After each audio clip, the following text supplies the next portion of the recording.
Ma olen siin sellepärast, et see on praegu kõige õigem koht, kus olla. Siis, kui Eesti Balti ketis, siis ma olin oma sõbra talus majapidamist ja loomi hoidmas, et tema saaks Balti ketti minna, aga täna on mul võimalus siin olla. Ja praegu ongi just selline aeg, kus valikuid minu jaoks palju jäänud ei ole. Üks valik on olla siin ja teine valik oleks varem või hiljem surra häbisse. Tookord seisime võõra võimu vastu ja oma vabaduse eest.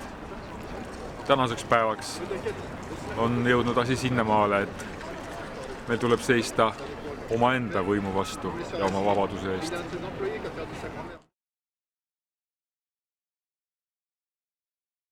See oleks vastuvõtmise korral suur samm meie rahva jaoks hirmuühiskonna suunas. Minu ema oli 8-aastane, kui ta 45. aasta detsembri ööl nägi viimast korda oma isa. Pere oli kodus, voodis. Isa, ema, rase naine ja 3 last. Ja vormis mehed tulid ja viisid isa kaasa. Nad olid endale selle õiguse võtnud.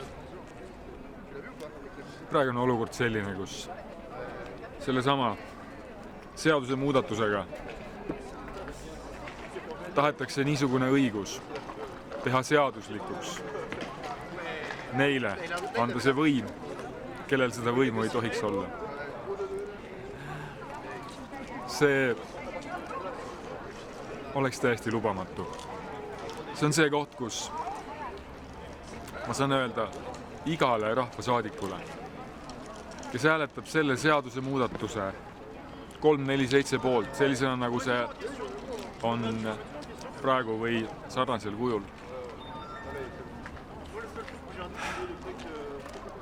Isiklikult, kui sa seda vastu võtad, selle poolt hääletades, siis oleksid see kurjategija.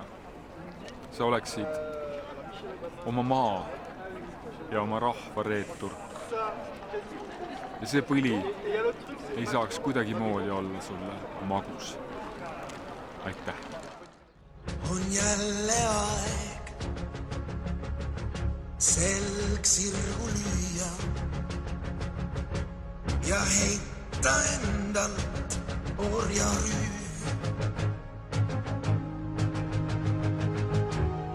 Loomishooks kõik loom